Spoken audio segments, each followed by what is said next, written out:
And I mentioned this term to you. I called it economic sugar daddy. Yeah, I know. I love it. Every town needs someone who is passionate about the community.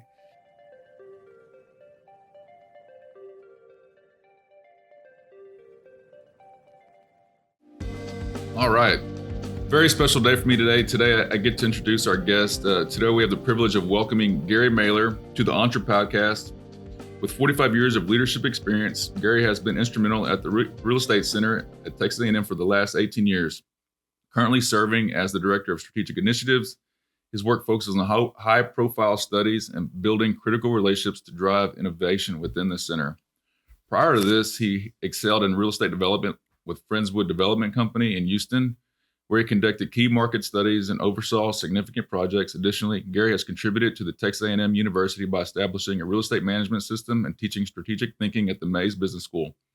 He has assisted over 90 organizations in areas like business planning and strategy. Please join me in welcoming Gary Mailer. Gary, it's a big deal for me to have you here today, by the way. Before we get started, we invite you to follow, subscribe, and share the podcast. We're on Spotify, Apple Podcasts, YouTube, and Podbean. So through RLI Realtor Institute and other avenues, I had the privilege of getting to know Gary this spring. We did a focus group together in Brenham, and I very much enjoyed that. And if you don't know, Gary's an avid, he can cook really well too. He loves to be in the kitchen too. So anyways, Gary popped in my office. We're in small town USA. We're in Schulenburg, Texas, where we're recording this today. So I'm a small town boy, lived in Austin 15 years, and then I moved back here.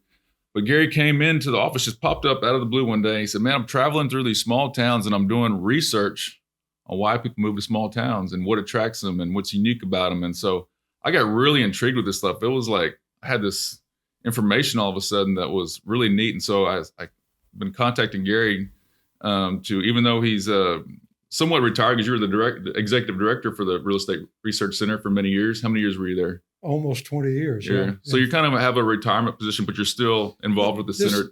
This is a way to sort of slow down without completely quitting. Yeah. Yeah. So I stepped back. I'm an idea guy. I mean, Deloitte, I went to a retreat with Mays Business School when the center was part of Mays Business School, and they profiled all of us who were participating in a strategic planning retreat. And I was profiled as a pioneer driver with integrated qualities. Okay. So that means I'm an idea guy.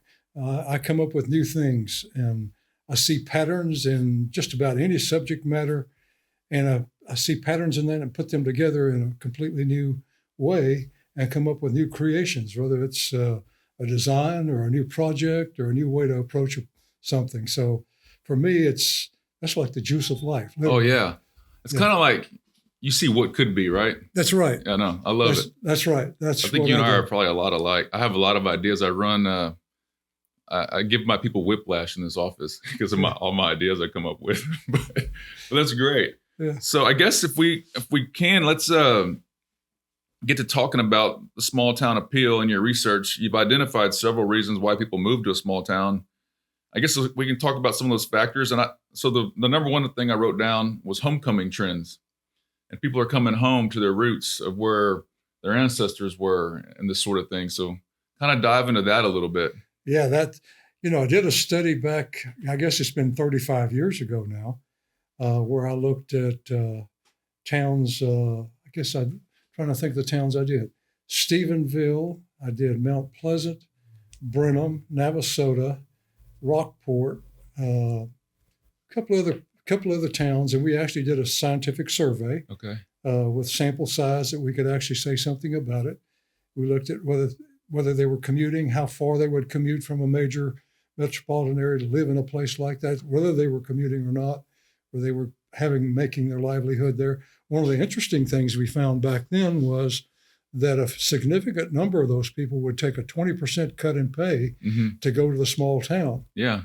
So one of the factors that they looked at back then, and in our focus group that we did when we did it in Brenham, was, that they were returning to their roots. Yeah. Either they grew up in a small town that was similar, or they're actually returning to a town where they had relatives or friends.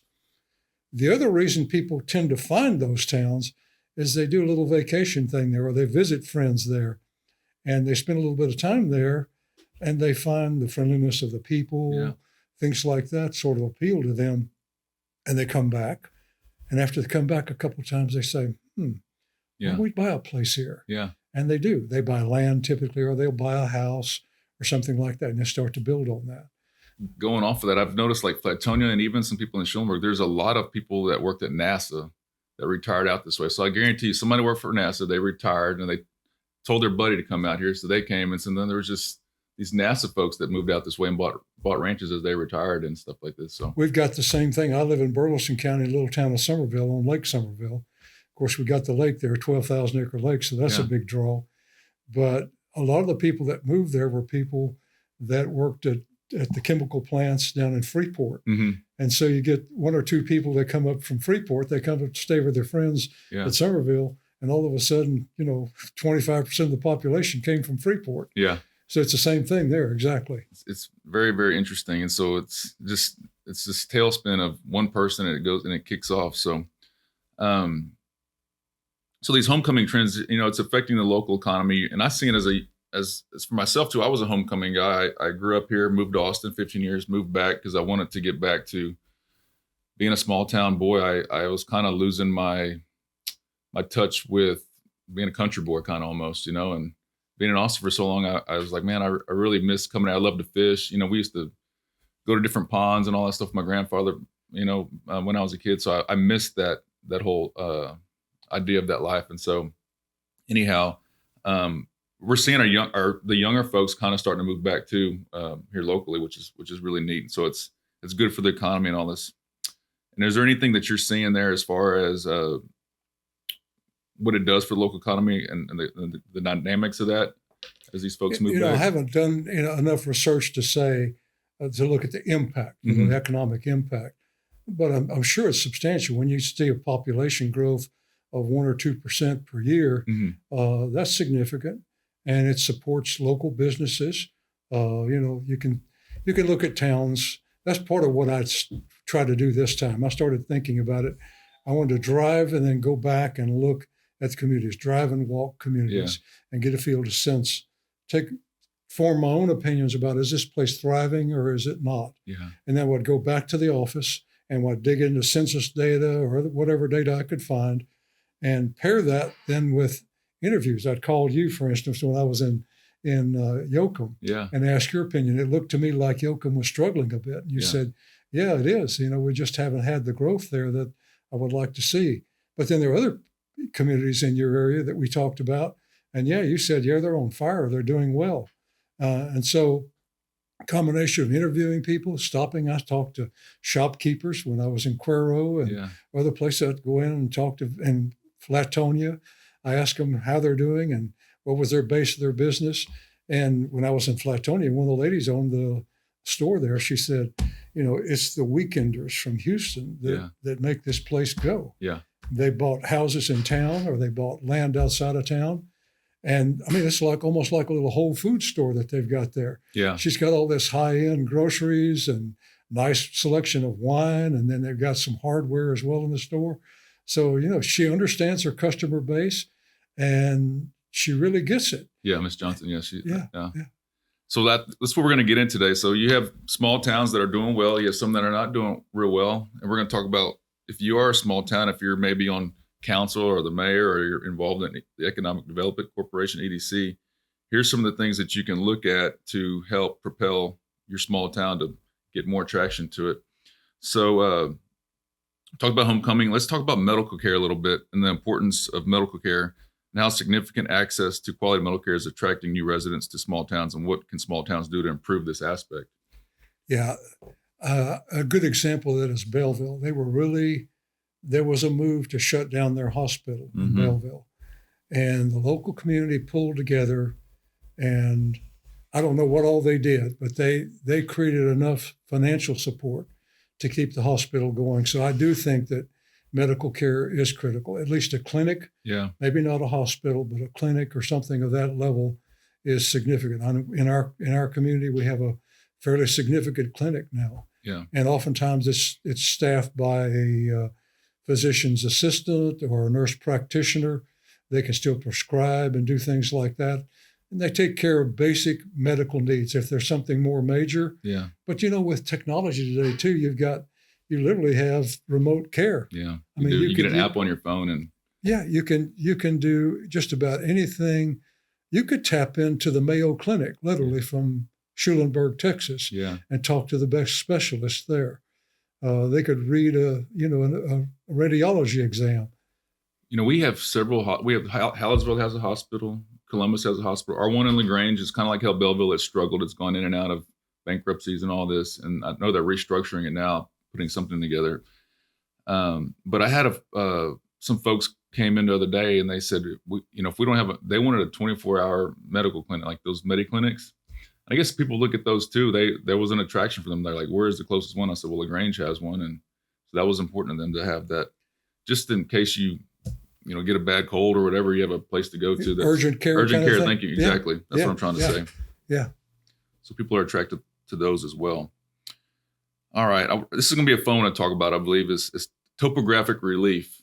I've heard several people say when they're driving in from Houston, they're these weekend cowboys, and they just said, once I hit Fayette County line, my blood pressure just kind of gets reduced. And so let's talk about topographic relief. Back in the day, it was different. We kind of went over this a little bit while ago before we started, but topographic, it's, you got the views, the scenery, something to look at that's getting your mind off of whatever it is, But back in the day, people looked at topographic relief was maybe they could see where maybe the Indians were if there's something bad was coming. So exactly. Yeah. So exactly. It was a security thing back when the founders looked at this. You go back to the 1800s. Yeah. I mean, literally the pioneers that settled many of these towns, they were looking at Maslow's hierarchy of needs. The need then was to stay alive. Yeah, absolutely. Stay alive. And they look at the topographic, as you said, the advantage of having height. Mm-hmm. I mean, you think about any military campaign, they always want to have the advantage of the height. Mm-hmm. They do. Take the hill, right? Mm-hmm. Take the hill. Yeah. It's easy to repel people when you're on top of the hill shooting down at them rather than climbing up. And so that was the case then. But I think it's deeper than that. It's not just that today, obviously. Yeah. There certainly is some of that survival instinct there because people told us that. The cities with all the crime and mm-hmm. everything else, that was a big motivating factor in our focus group. It was back when I did a study 35 years ago. People didn't like the stress of the community. They were looking for a more relaxed, less stressful way of life. But when you started seeing the preponderance of crime that we had in some of the major cities, people they just were repelled by that. Yeah, they did, and they said, "I want to go to a place where I don't have to worry about that." And the pandemic accelerated this as well. We were already moving this direction. I saw years before any of our researchers even talked about this. Most of them are looking at census data, and census data is dated, obviously. Mm-hmm. It's old. Mm-hmm. And only now are they coming out with studies that they're talking about the exurbs growing. I mean, mm-hmm. you're just now seeing them catching up with that. I saw this in 2018-19. I started seeing revival in small towns. And it wasn't massive, but it was enough that caught my attention. Yeah. And that's one of the reasons I wanted to return to this study and look at that, because I sensed it, because I observed patterns anyway, and I noted that was the case. But going back to the topography, it's also the change in the flora and the fauna. Yeah. I mean, if you look at the plains around Houston, for instance, it's pretty much flat land, mm-hmm. tall grass prairies. I mean, I love the prairies too, because there's a lot of wildlife there that you don't recognize that's there. There's a lot of quail, and in the old days there were prairie chickens and everything else. But when you reach, let's say you reach Chapel Hill, the land changes. Mm-hmm. Starts rolling hills. You get the live oaks. You get trees again. You get that sort of thing. And as you say, people look at that and they say, "Wow, I'm in the country." It's that bucolic pastoral kind of thing that people look at. They see cattle out there.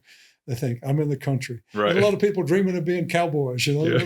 and the women think, "Well, I'll have a milk cow and I can have milk," all of that sort of thing. Be pretty ambitious to start milking cows. That's right, exactly. I can have some chickens and have fresh eggs. Yeah. So it's all of that's woven into it. It really is. Absolutely. You kind of have the weekend cowboys. We have a lot of that too. The weekend cowboys coming in here, and you'll see the population on Thursdays. It kind of swells. Yeah. I mean, there's people coming and going, and then Monday, you came in on Monday, but it's not as much traffic in town as it is during Thursday through Sunday. So you see it coming and going. Employment factors. I think this is really neat. You mentioned that employment is no longer an exclusive factor in relocation decisions, because people can commute to work, 2 or 3 days a week, and still work from a small town and maybe going to Houston 2 or 3 days a week, or Austin or Houston and all this. So employment is no longer an exclusive factor, which I think is very powerful. I've discovered in looking at many of these small towns, I want to go back to some studies that a guy named Mark Drabenstadt did, Dr. Mark Drabenstadt. Was he at the A&M? No. He was with the Kansas City Fed. Okay. He's now in private practice. He's a consultant.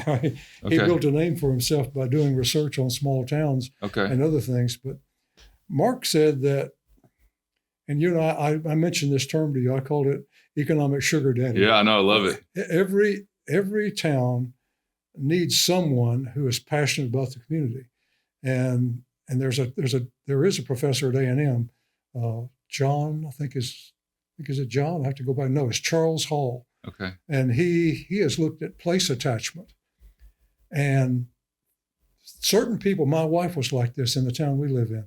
She loved her hometown. She grew up in Somerville, Texas. She was passionate about that town. Mm-hmm. When there were several tornadoes hit Caldwell and neighboring communities, she took it upon herself to provide the funding to put up a siren for the town so they could sound off an alarm if there was a tornado. There's a lot of that. You look at the Bass Brothers in Fort Worth. Mm-hmm. They cleaned up Fort Worth downtown. I mean, literally, they spray the streets. They power wash the streets in Fort Worth to keep them clean. Yeah. The Bass Brothers started all this. Wow. And Fort Worth began to thrive. It was going downhill. Yeah. And the Bass Brothers had a passion for it. That's where they grew up and everything else. They had the wherewithal to do it. And so you see that for one thing. But there's also skilled labor and people who are willing to work in some of these small towns.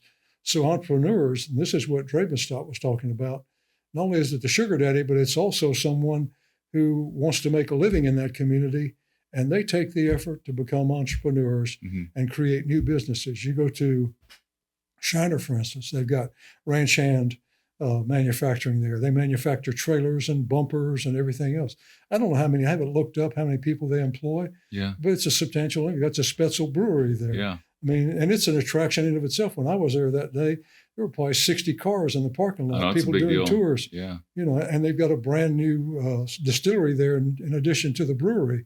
And, it's quite attractive. It's a stark white building with all this gleaming metal and everything. You see it, wow, this place is impressive. Yeah. And so there are a number of employers. They've got a big wire company, a plastics plant there. Yeah. So when I looked at the commuting data there, it was like 17 minutes. So that means that a few people are commuting probably to Victoria, but a lot of people are working right there in Shiner, Texas. Mm-hmm. They don't have to drive anywhere for work. And so they may take a cut in pay. Like I said, when I looked at towns like Fredericksburg, which was one of the towns we surveyed back 35 years ago, some of the residents there told me straight up, I'd take a 25, 30% pay cut to live here. Yeah. It's my dream town. This is a place where I want to be. And that town has changed so much. It has changed so much. It's wild. It has. You think they've loved it to death, maybe? Maybe. It's probably getting there a little bit. Yeah. There are certain people, that's a really good point. Some of the people I interviewed said, one of the shopkeepers in Cuero said, we don't want to grow so much that people, she literally used that term, that they love it to death. Yeah. We want to maintain the character. We don't want to lose. We've been here since, they've been in the business there since the 1800s. Yeah. And so they look at that and they say, we don't want our town to lose the character that makes us so special. I know you'll see that in a lot of small towns where your local people don't want to see it change, but it has to change, because if you don't change and if you don't have growth, you end up dying, right? And so it's a balance of. No, she got that. She said, I'm good with modest population growth. I just don't want, 75% in 1 year growth. Yes, absolutely. Because then you do lose that character a lot of times. That charm can just go away. The others come into town, they don't have that same attachment, that place attachment that Dr. Hall talked about. Right. And he does it the way he helps towns to maintain their character is through floriculture. Yeah. He's a horticulturist. Okay. And they go in and put greenery and flowers and things in town. They plant them. Mm-hmm. And he's seen towns completely turn around just by changing the physical aspect of it. Yeah. And that came out in my research as well when I interviewed people, that there's a certain point when a town loses too much of its, how should I say this? Too much of its appearance factor. If it slips too far into decay, then it's difficult for people to bring that back. Many people are okay with a town that's not growing at all or just holding its own because they don't want that huge growth. Yeah. They want that charm. That's why they came here. Yeah. And they really don't want to share it with anybody else. They want to get in the door and slam the door behind them. Right. That's the definition of a professional, right? Get in the door and slam it behind you. Yeah. I know it, you talked about the small town entrepreneurs. I look at our downtown and I look at, I think it's important to have, some type of attraction to get people to come shop and support your local entrepreneurs that are here and all this. And so your restaurants, we're very fortunate to have good restaurants in town. So, you do want to have people to come here to support the businesses. So you do have that, that nightlife, whatever that you're looking for to have a good time and be able to have some fun. Like we opened up a gym here in town and downtown. And so that's been something we were passionate about, trying to keep small town people having a healthy option, to stay fit and all this. That's what Drabenstock was talking about. You add all those up, you get a new restaurant opens up. I can remember coming through Schulenburg on old Highway 90. Yeah. And Bob Adamchicks was a... Oh, wow. You remember that? Remember Bob Adamchicks? Yeah. So we would always stop. I mean, everybody else, all the guys going, particularly during deer season, we'd be going to the hill country to go deer hunting. It was before the interstate came through. It was. Yeah. It was before 1960s. 1965 is when the interstate was built. So in the 50s and 60s, we would drive through here and we would always stop at Bob Adamchicks. I'd always have a big stack of pancakes. Yeah. And that's still true today. There's still these eateries that are regionally famous. I mean, you look at Kenny's Store between Belleville and Brenham. Yeah. I mean, that place, they have live music. Kenny Morrow was there, for instance, not that long ago. Yeah. I mean, they pack in people from all over the state to these places. You look at the Holman Steakhouse, south of LaGrange. Those places, they draw a huge crowd. You almost have to have, in some places, you do have to have reservations. Yeah. There's a kind of a cult following to the restaurants and to some of the things, the activities that go on in those communities. The other thing I think that's important, a lot of these small towns have events. They have festivals and events. Flatonia has Chili Spiel. That was named that by, Czechs and Germans that like chili. And that's a week-long celebration. And that kind of goes in with your community identity. So having that unique identity in your arts, your festivals and all this. Yeah. Yeah, for sure. I mean, you'll go eat at a Chili's restaurant anywhere, and you'll see the Flatonia Chili Spill sign up. Anywhere you go to Chili's, anywhere, they always get that hanging up. Flatonia Chili Spill. I thought that's neat. Yeah. It's a unique identity. So, I think that's important. And even as a real estate professional, you have to have a unique marketing position, right? I think every small town should have their own unique marketing position. This is what makes us different from other small towns, and having that unique identity. Definitely. And that can be recreation oriented. It can be history. I mean, you've got a bunch of wonderful older homes here. Look at Columbus is like that. Yeah. Fayetteville is like that. I mean, some of these towns are just almost architectural museums. They got fantastic old homes. They're restored. Houstonians with money discovered it years ago. They came in and restored those places. Phenomenal. Yeah. And people are attracted to that. I'm an architecture buff. I studied architecture. So I should have started to bring some of my drawings. I've got drawings that I've done for years of old houses and communities all over the state. So architectural history, just pure history itself. I mean, you go to Goliad. If you ever go, you've probably done it. You go to Fannon's grave there with all those men. You can feel there's something spiritual about that. Yeah, Literally. I've heard that. You can feel it when you step onto that. You're on hallowed ground, literally. Yeah. So things like that get to people, and they sense that, they feel it, and it sets the place apart. I was in California with my daughter. We went to Yosemite, and I stayed just outside of there in a town there, and I looked outside the window, and there were, Denny's and La Quintas and all the same things you'd see anywhere else. And I was disappointed. I thought, well, I'm going to find something unique here, some unique shops in a town in California. And it was just like anywhere else. It was like I was in some other town in Texas. Yeah. You look outside the hotel we stayed in, it was nothing to differentiate it. Right.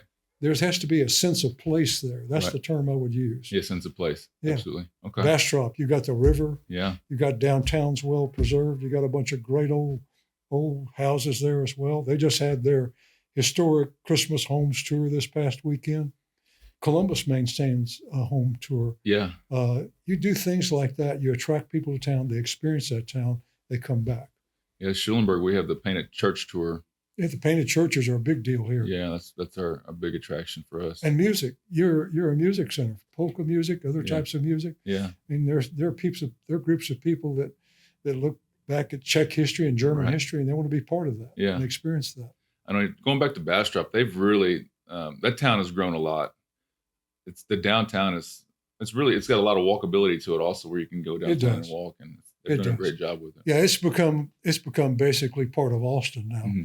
It's growing so much. Well, you'll talk to a lot of the entrepreneurs downtown, and where a lot of them moved out of Austin. They said we got out of there to camp, and then they're moving that way. Yeah. So I think things got too expensive. And Elon Musk thing is not that far away. So right. I know. So all of that is just adding to the fueling the fire there. That place will grow exponentially. It will. I know. They said that there's potential that Elon could invest almost $1 trillion in that area. That's a lot. It's a lot of growth. Yeah. Okay, something that I think is very, very important for every small town, but educational opportunities. How do you see the role in high-rated schools influencing real estate markets in small towns? Tremendous. It's huge. I worked with Friendswood Development Company, and we could see the difference between two school districts in our property. Kingwood was like that. You had the Humble School District, and you had some other school districts surrounding there. Humble School District was highly rated. You crossed the line to the other school district, and we still had success there. Yeah. But it was the highly rated schools. Same thing, Belleville's got a tremendous school system.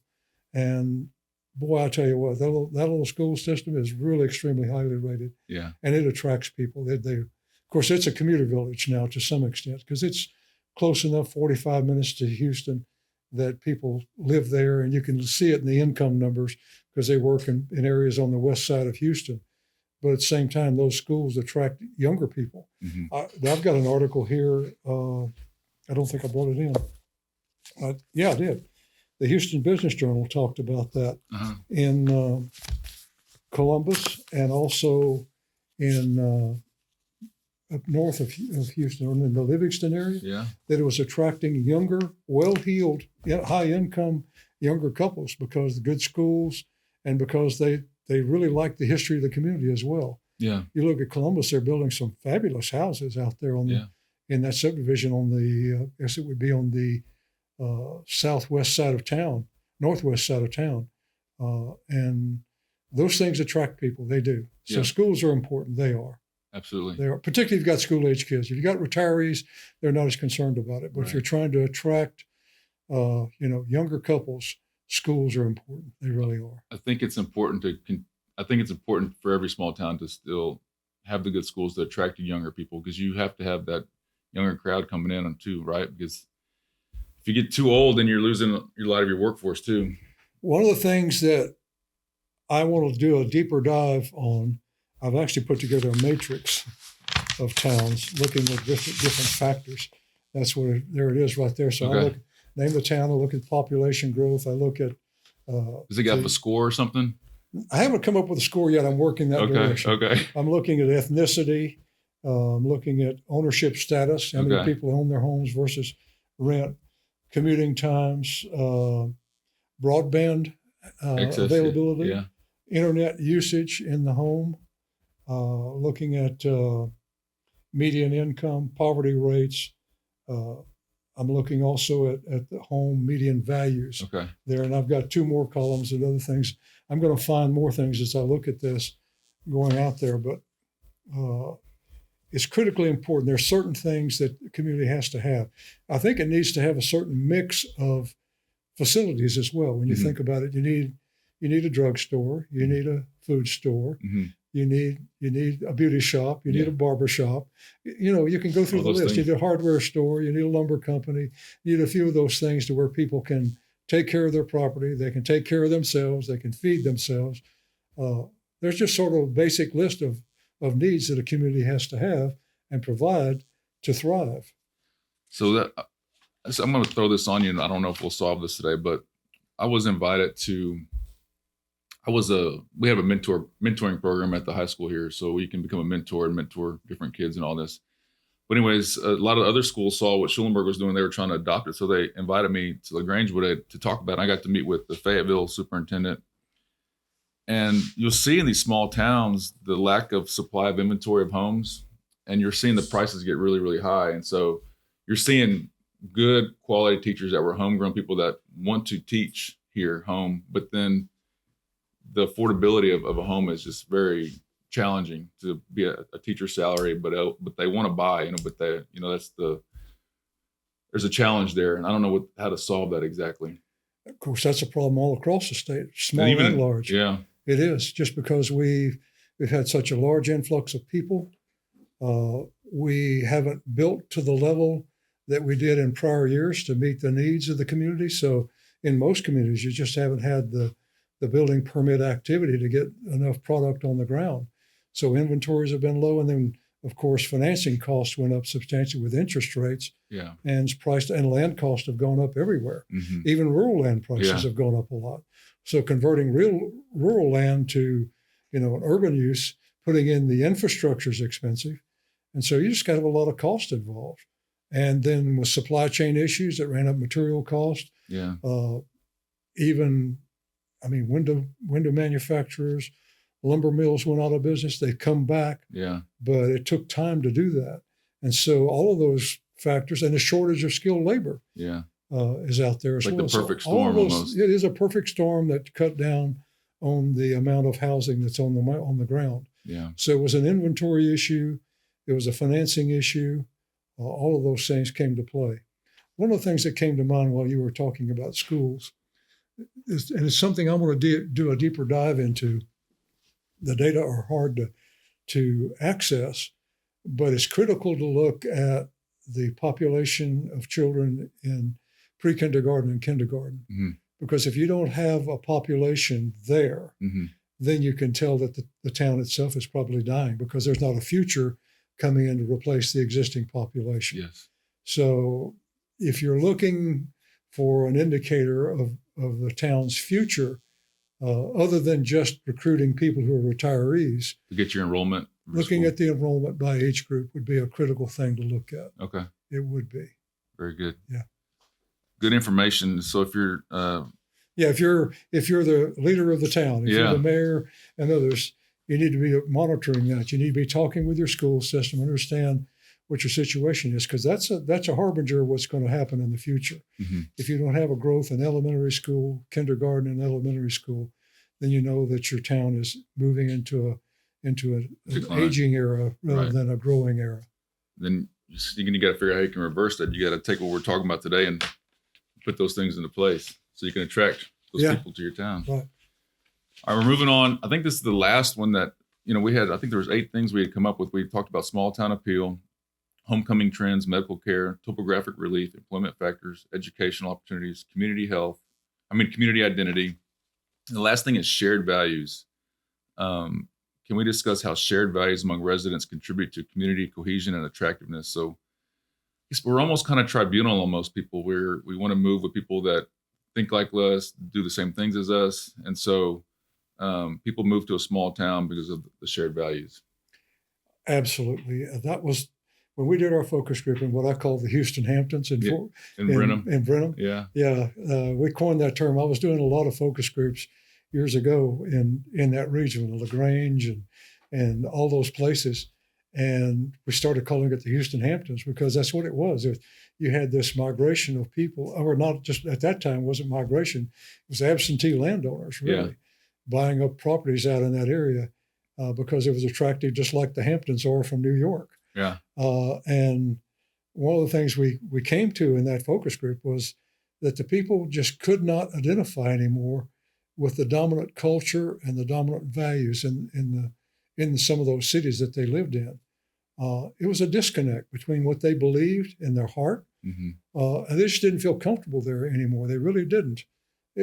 That tied in a little bit to the crime thing, but this was separate and above that. And I got the impression from the focus group we did there, in particular, that was the single most important factor, really, for people. They just couldn't live there anymore. They felt like, I don't belong here anymore. And that's a powerful statement when you think about it. If you really think, I don't belong here, I don't feel comfortable here anymore for a variety of reasons, but that was the biggest reason, that I don't identify with the culture and the values. That's tough. That's a big deal. It is very tough. It's a big deal. That's hard to turn around too. It really is. That takes a lot of work to change that. It really does. For sure. Crime you can clean up. You can fix that, right? You can fix that. Right. You get tough on crime, you can fix that. That's partly political. It's partly, I don't know. There's a lot woven into that. Socioeconomic, sociographic, all kinds of stuff. We also have a lot of, you think about the United States, we're a nation of immigrants, so you have a lot of international people moving into that have maybe different ideas and all this too. So it's all that probably too, right? Yeah, and the diversity of cultures is not a bad thing. They bring different foods and things, and in a lot of places, people really love that. To have that variety. I mean, to have Czech food, German food, Mexican food.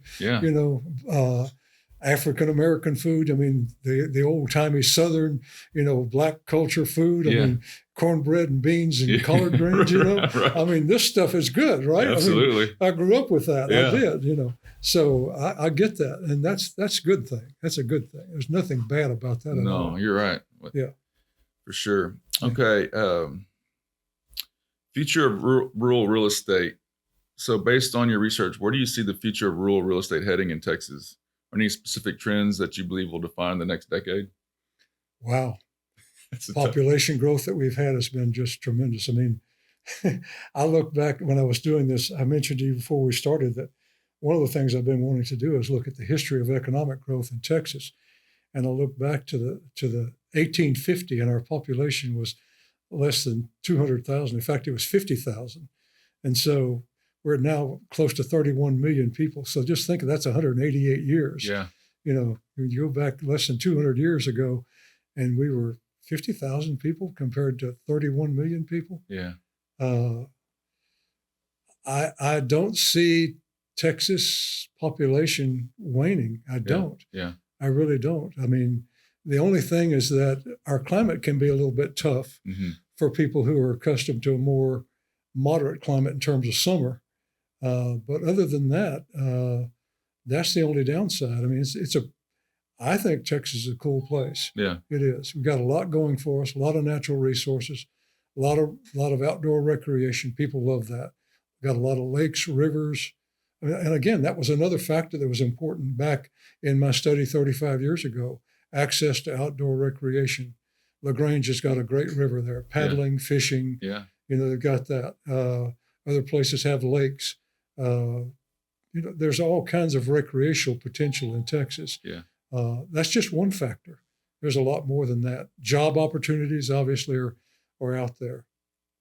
And I really do believe that as cities become more congested, that we'll see a little bit more, how should I say this, that economic opportunities will be a little more democratic. They'll be spread out a little bit more because of the cost. It costs a lot to start up a new manufacturing facility inside of a large city. I mean, just the sheer cost of acquiring the property to do that is huge. You can go out into the hinterlands and you can acquire property, and you see that all the time. You see manufacturing moving well outside 60, 70, 80, 90 miles outside of urban areas to do that. Well, that means that population is going to follow at some point in time. For sure. There may not be enough people literally living in not enough labor there in the community to support that. So people will have to come from the cities to do that. Either they commute out or they actually move out. Dr. Krebs, I listened to him talk. We did a deal in College Station the other day with him, and United States GDP was 1.9%, and Texas was 30% of that. So we're a big part of the global, the United States economy, which is wild. And we're still relatively affordable. I mean, we've lost some of our affordability, particularly in housing, but we're still more affordable than many of those places. Yeah. So we haven't lost it all yet. We'll have to watch that. We can't love it to death, right? I hope we don't. Right. I mean, if the guys from the Clayburgh Wildlife Center would think we've already loved it to death, because they look at the juxtaposition between people and animals, and they're thinking, oh my gosh, here goes our natural resources. But as you say, there's some trade-offs. There's always trade-offs there. Yeah. So as a real estate professional, in your opinion, what skills or knowledge should we develop to better equip ourselves for the evolving market landscape? I think you need to understand people's motivations. Mm-hmm. I think you need to be asking them questions. Why are you moving here? Mm-hmm. Why are you looking for property here? What motivates you? What is the most important thing that attracted you here in the first place? Mm-hmm. And what facilities do need to be provided here that makes me a person who wants to stay here mm-hmm. for the long term and have my kids grow up here? If I've got children, well, what is it that I want to see for them in this community going forward? Those are the kinds of things I think real estate people should be asking their customers. Yes. Get it directly from your customers. Yep, they'll tell you. There's no better source. There is no better source. There is. I know. It's always asking questions. If you want to be a really good salesperson, ask questions, right? Exactly. So, okay. Technology innovation. How do you see technology impacting real estate sector in rural areas? Is there any innovations we should be aware of? I have no idea what AI will do. Yeah, I don't. But that's the next frontier. Yep, AI frontier. Right now, the ability to work from anywhere has been a boon to small towns and rural areas. It has been. There's no doubt about it. It accelerated a trend that we saw before the pandemic. Mm-hmm. But after the pandemic, the fact that people could work and live in small towns, a lot of those people who had, I guess you'd call it absentee land ownership properties, homes, rural second homes, they've become their primary homes. Yeah. And now they've got an apartment in town, and they live most of the time in their rural place. I mean, they see a lot of that in Washington County and Brenham. There's just a ton of that because it's a 45-minute commute to the edge of Houston. It's only an hour to downtown. And so if you have a 1-bedroom or a 2-bedroom apartment in town, or maybe you keep a house in town, but you've got the place out in the community, I can name 20 people that I know right now are high-end people who've done that. Mm-hmm. They have businesses in Houston that are thriving, and they live in Brenham or in Chapel Hill 3 or 4 days a week, and the rest of the time they commute in. They commute in a couple of days a week. Yeah. That's very good. And like your biography was really long, right? And so I used AI to condense. I said, can you condense this down for an introduction for the podcast? So it's a very powerful tool for sure. But that would have taken me maybe an hour. It took all of 1 minute of typing in the inputs, and it gave me a short and condensed version of you. So it's very, very powerful. Yeah. Like having a personal assistant at your fingertips. Yeah, who knows what that's going to do? I mean, it changes everything. Mm-hmm. It's like the Industrial Revolution. I mean, I thought about how we talked about the runaway scrape. Yeah. And how when Houston had to literally go and burn down the houses behind him as they left the towns behind to go to San Jacinto, because he didn't want the infrastructure to be left in place in case they lost the revolution, for the Mexicans to establish a beachhead. So, think about the pain of having to do that. Think about what it took to manufacture lumber. I mean, in the early days, you literally had to have pit saws to saw the lumber. Think about this. Yeah. There's a man down in a pit with a guy at the top, and they've got your grandfather, my grandfather. I've got my grandfather's 2-man saws. I mean, there was a beast. Yeah. There's a guy standing in a pit sawing before they had steam generated, and they did have steam generated sawmills later on, and later on other powers. But if in some places you didn't have that. Yeah. So to saw a log into lumber, you had to have a pit saw. You had this big saw with raker teeth. There's a guy down in the hole pulling the saw, and there's a guy at the top pulling the saw back and forth to saw a big log into lumber. Think about how it pained them to burn those buildings down. No, can you imagine? I can't even imagine doing it. Right. I mean, think about it. Your blood, sweat, and tears literally into that. People probably died in that pit doing it. Mm-hmm. And to have to burn that down to save the thing, because Yeah, we just didn't have the technology then. Although there were some pretty amazing things. When I looked into it, Cuero actually had a water mill hydroelectric plant. Yeah. And we had a lot of grist mills in Texas. That was another thing that even in Seguin, they had a bunch of those powered. It was on the river right there, and they had right. they had the power to make electricity and all on that. The Guadalupe River. Yeah.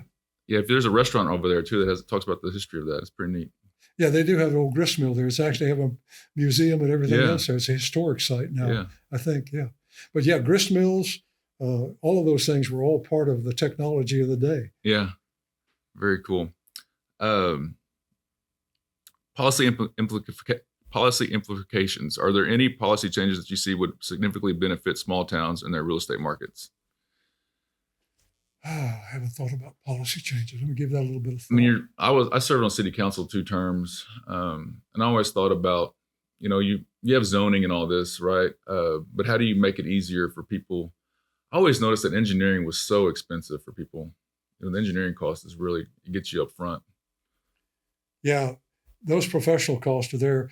You want to be cautious about your regulatory costs. You do, mm-hmm. And if you want the town to grow, you have to be amenable to that growth and try to facilitate that growth. So policy-wise, yes. I also think that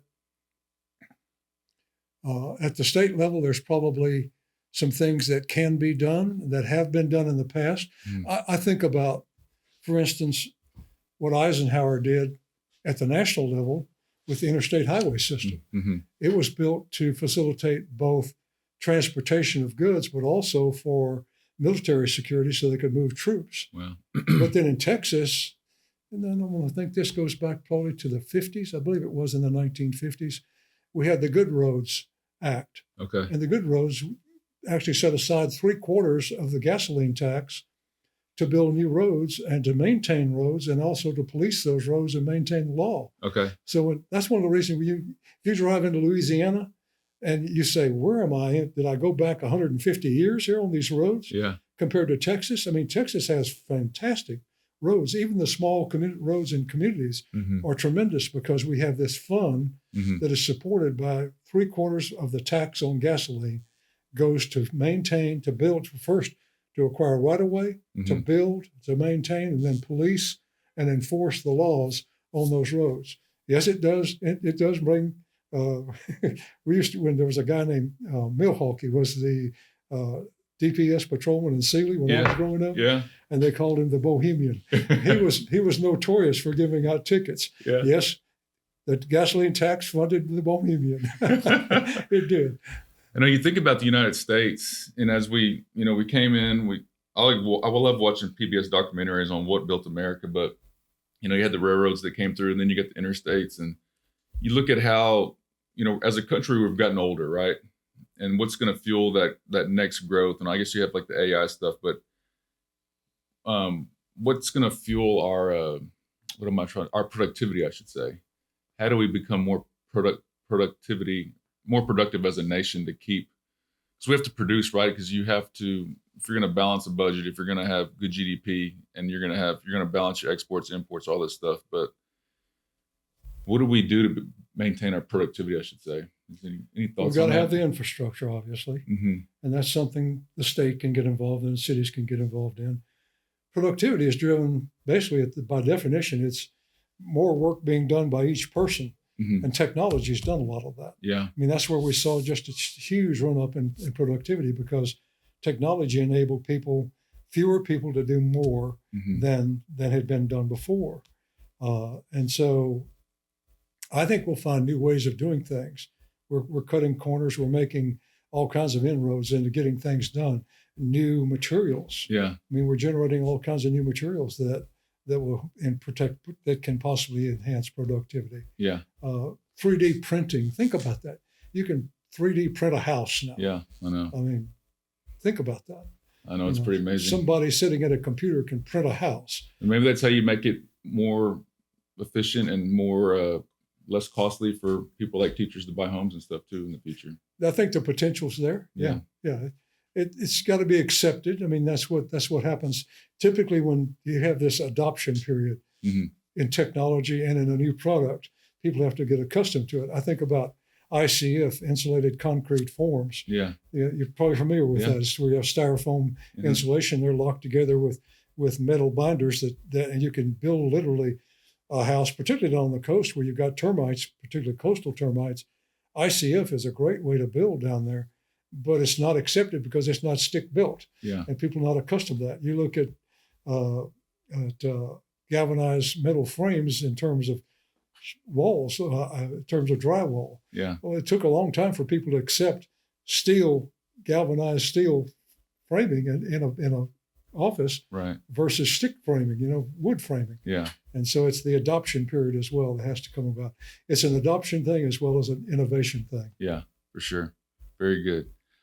All right. Questions and personal insights. We're about 45 minutes in. What has been the most surprising finding from your research on small towns, and how has it influenced your perspective on rural living? It's, I think the soft side of this is just almost as powerful as the economic side. Okay. I do. I think the psychographic part of it. In fact, I'm gonna read something here that this is from an article that was quoting the excerpts. This is from a Builder magazine that I get. Exurbs emerge as America's fastest growing communities. And I'll quote a few things here. It says, exurbs are attracting, this is nationwide, are now attracting attention because they're among the nation's fastest growing communities, according to census data, and are located 30, 40, even 60 or more miles away from the largest cities. People living in exurbs are generally highly educated, according to the American Community Surveys Project. And Michigan State also did a study looking at this. 36% typically have master's degrees. I'll look at some of my towns and I'll talk about that here as well. But here's the clincher. Experts say that exurbs also appeal to millennials and Gen Zers because they are seeking a more balanced lifestyle, closer to nature, along with a sense of community. I think that, and you and I talked about this a little bit, our great-grandfathers weren't worried about that at all. Yeah. They weren't worried about lifestyle, a balanced lifestyle. They were worried about keeping their scalp, right? Right, yeah. Making a living, starving to death, not starving to death. Yeah. It's changed. Yeah. That's what I think is driving a lot of this. Yeah. People are looking at it saying, well, and look how the attitude toward work has changed. We had the Great Resignation. Remember that? Mm-hmm. There were a lot of able-bodied people that just, when the pandemic occurred, they haven't gone back to work. Yeah. They haven't at all. The workforce has shrunk. Yeah. And it's largely because their attitude toward work has changed. They think, maybe I don't need quite as much money to live on. Maybe having a life separate from work is more important. I mean, there literally is that discussion that's going on. Well, they've probably seen some of their friends pass. And then you also see asset values get really high. So like, you know what, my stock market's at an ultimate high. Maybe I can retire early, and not go back. You get a lot of that too. I do see pushback on the work from home thing. Mm-hmm. Obviously, a lot of people are trying to force that genie back in the bottle. Mm-hmm. I think there's probably going to be, if there's a horrible recession or a depression, then maybe the touchy-feely stuff gets on the back burner again. Probably does. Yeah. But you still got to eat, still got to take care of your family. But right now, in a period where people can still earn a fairly decent living, if they can earn a decent living and still have the lifestyle they want, I think they're going to opt for the lifestyle they want. Yeah. Because it's a qualitative thing, not a quantitative thing. Yeah. That's the best way I can put it. I think the quantitative has taken a backseat to the qualitative to a certain degree. Not completely. Yeah. Don't get me wrong. And I need to digress a little bit. The big cities are still growing rapidly. Houston's still growing rapidly. Austin's growing rapidly. Dallas is growing rapidly. Mm-hmm. The exurbs and the suburbs are growing. Yeah. And small towns are growing. So it's a trifurcated growth. It's not an exclusive growth one way or the other. Yeah. The census data, they're just now coming out with this. They're doing some updates, and people are just now discovering this because scientists I mean, we joke about research, about how research is. They say that the old saying among researchers is you can torture the data to confess to just about anything you want it to. Yeah. So I think, staid researchers didn't want to confess to any of this. Yeah. But now they're having to confess to it because it's right there in their face. Yeah. Speaking of the exurbs, their NAR just came out with an article about the same thing we're talking about. And Conroe is, out of the United States, it's like in the top 5 of exurbs for growing exurbs right now. Yeah. Yeah. Conroe, Fulshire, Texas. Oh, yeah. Fulshire grew like 125%. I mean, it grew from nothing to over 50,000 people. And you're seeing East Bernard kind of get that push down. Too. East Bernard is. I went to East Bernard, is one of them I profiled. Yeah. I mean, they still got 2 automobile dealerships there, Ford and Chevy dealership. And probably a John Deere dealership too. They got that huge shop. Yeah. Shop is one of his biggest dealerships there. Mm-hmm. Of course, that's blackland farming, so they need that there for sure. But they got a brand new farm center thing there. I mean, really brand new store there. Yeah. They've got a huge Ace Hardware there. I mean, that place is doing okay. Yeah. And what's really important for us old baby boomers is that Riverside Hall is still there. Because, I mean, we used to go dance to Roy Head and B.J. Thomas there, right? Yeah. Wow. Yeah. Okay. I don't know if I asked this yet, but advice for community. So if you're city council, if you're on EDC, mayor, whatever, what advice would you give small towns looking to attract new residents? What common mistakes should they avoid? Let me think about that one a little bit. Well, number one, don't let the community slip so far in terms of maintenance of the community that it appears it's in decline. Mm-hmm. That's number one. I mean, if you've got any money at all, do the things that the low-hanging fruit to keep the appearance of the town up, because there is a point of no return for some people. Yeah. Not all, but for some people, there's a point of no return. If a community slips too far, then it's hard to make it come back. It is. It can come back. You're going to take an economic sugar daddy to come in. Make it come back. Yeah. You do at that point. If it goes too far, then you got to have someone come in and clean it up and help that. And as I mentioned, Charles Hall, one of the things he does with horticulture is he comes in and puts in greenery and flowers and things like that.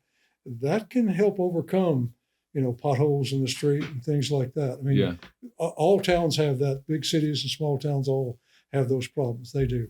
The infrastructure is always a tough deal. Yeah. Many of these places have water lines and sewer lines that are 150 years old.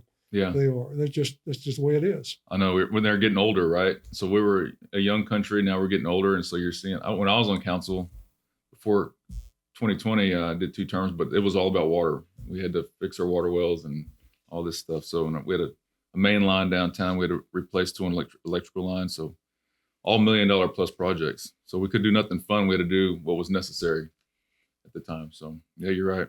Yeah.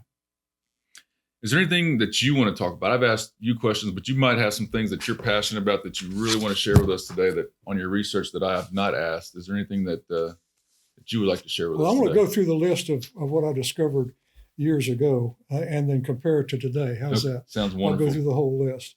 Here are the top motivators for moving to a small town 35 years ago. Low crime rate, less stressful, relaxed way of life, natural beauty of the area, friendly people. That's something else. Yeah. You're going to encourage your people to be kind and gentle. I mean, if you really want the town to thrive, your people are your best salesmen. Absolutely. I mean, if they are be welcoming and all that, yeah. I'll never forget going to Boston, Massachusetts, and we were caught in the tunnel between Cambridge and Boston, and there was an ambulance trying to get through, and the people were so rude they wouldn't even let the ambulance through. You don't want that. Right. You don't want that. The appearance of the town, that was important 35 years ago. I think it still is. Yeah. We mentioned it in the focus group, but I think it still is. The availability of recreational attractions, especially water-oriented and outdoor recreational activities. Unpolluted environment. At that time, I think 35 years ago, pollution was still a big deal. We've come capped a long ways. A lot of that. We've come a ways on that. Yeah. But when your air is green and thick, you feel like you can slice it with a butter knife. People were tired of that. Yeah. So they were leaving the cities because of that. People literally had respiratory issues because of the air wow. in some places. So That was a big deal 35 years ago. Probably still is to some people. Sense of place, history, something unique about the area sets it apart. Yeah. We've talked about that. The painted churches here and all those kinds of things. Retirement support structure. That was important then. Probably still is too when you think about it. That would bring into the healthcare thing you talked about in a community. And then homecoming, relatives or others in the area. Okay, that was 35 years ago. Okay, now we go forward. Okay. Then and now. Okay. Let's talk about now. Number one, we talked about it already. The overriding factor was that movers said they no longer identify with the dominant culture and the values of the area that they're leaving. And this alluded to those values and changing mores of those towns. People just didn't buy into that anymore. And that was huge. That was like the log in somebody's eye. Yeah. Literally. Less stressful way of life, repeated again. Concern over civil unrest, crime, and personal safety. Okay. This was heightened this time compared to what it was before. It was there before, but it was really heightened because when you saw people taking the streets and burning down buildings and other places and things like that, that's pretty frightening because it's random. Yeah. It was just random. It was not targeted. It was not, crime stealing things from your home and getting killed in that process. It was, it could be literally a stray bullet from all the craziness in the streets. Lower cost of living and less onerous property tax burdens. That property taxes have gotten to be a big deal here. Yeah, for sure. So cities are typically more expensive to live in. So that was something that came out in our focus groups. Strong schools were a factor. And they were before, but they weren't mentioned as frequently as they were recently. And then homecoming showed up again. And then this unique sense of place came into play, historical or cultural, that sets the place apart. And once again, the opportunity for recreation, outdoor recreation in particular. And in some cases, this was a new one. More home for the money and desired features were important, like space for an office or outdoor recreation for the kids, a big yard where they could have a place for the kids to play in safety. So those were the things that I think, so you can get a sense that there were some things that were similar, but there were a couple of new kinks in there as well. Yeah, very good information. Yeah. Very powerful information. And I want to do more of that. I want to ask those questions in other places all across the state of real estate professionals and get their read on what they are. Do a focus group on that, literally. So to wrap up, so you have a blog, right? It's at the Texas. Is it on the Texas A&M Research Center site? It is. Okay. So you can go to that site, to Texas A&M Real Estate Research. You can sign up for y'all's newsletter on there too, and I believe it comes out of there also. I've seen it. I've got an email to me before too, so people want to find you, Gary. They can go there and find this research. Our website's brand new. It's a great website. We had a whole team work on it. Did a great job. It's very navigable. Just look on there and look for blogs. Yeah. And you go to blog, just click on the blog. Mine will be there. So far I've profiled about 30 cities, 30 towns.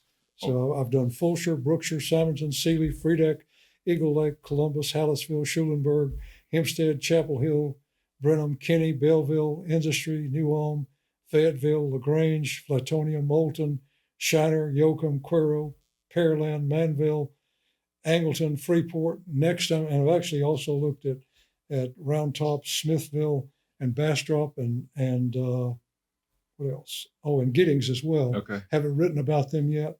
My next track is going to be to parallel the Texas coast. Okay. Because when I've put together my matrix, I've looked at the fact that population has been spotty in towns along the coast.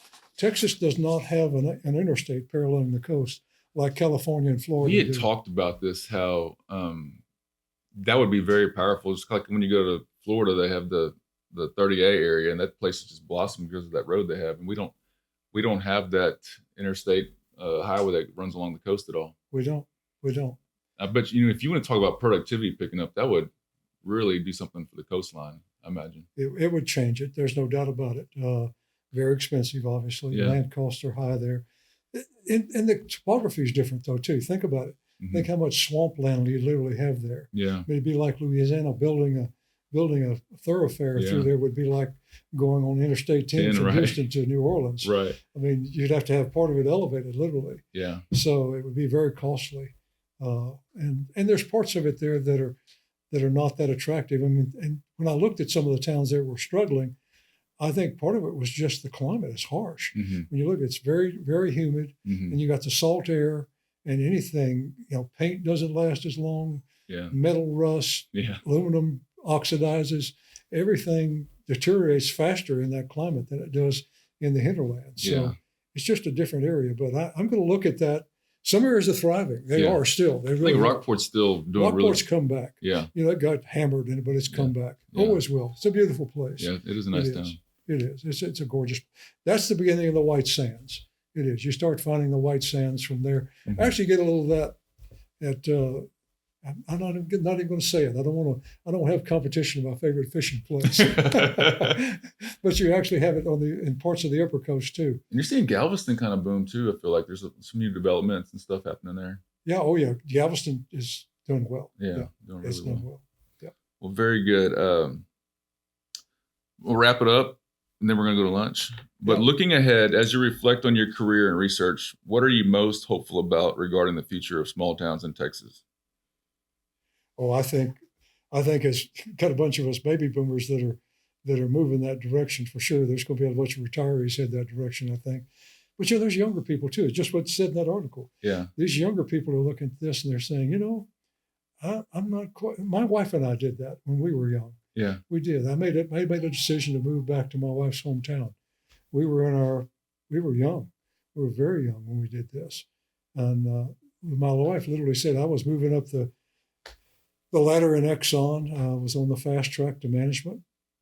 And my wife and I were brushing our teeth at my father-in-law's house. And we spent the weekend. We'd go back there on weekends.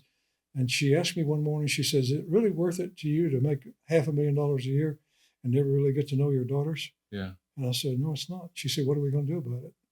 And so I went to talk to my favorite professor at A&M, Yeah. Dr. Wayne Etter, and he suggested I go talk to Pappy Wooten, who was the director of the center. I wasn't going there looking for a job. I was going there to look for leads for a job. Yeah. He offered me a job on the spot because he called my boss and actually asked him what kind of guy I was. I'm glad he offered me a job because I probably wouldn't have had one Yeah. because I was looking, But that was in 1978, 76, something like that. I forget how long ago it was now, but did that a long time ago. I was in my 20s. Yeah. And so we're seeing people like me who are making a choice Right. to place the lifestyle that they want for their family Over a over and paycheck. above over a paycheck. Yeah. It gave me goosebumps on your story. I've heard it before, but I think it's a great story. Yeah. Yeah. I think it's Yeah. fantastic. Yeah. A life well lived there, making those decisions for your family. And man, financially, Yeah. I didn't lose a thing. Probably gained. I did. Yeah. I didn't. My cost of living was a lot less. Yeah. Invested in other things. And wow, it's been a great life. God's good when you make those hard decisions, right? Takes care That's of you. right. That's Yeah. right. So, That's right. well, thank you so much for being here today. And this is a huge deal, Gary, for you to take your time and come to Schulenburg and do this with us today. It's not every day that a person gets the opportunity to meet a guy like you and spend an hour doing this. So just thank you for your time. Really appreciate it. Thank you for your compliments. And I've been inspired by you.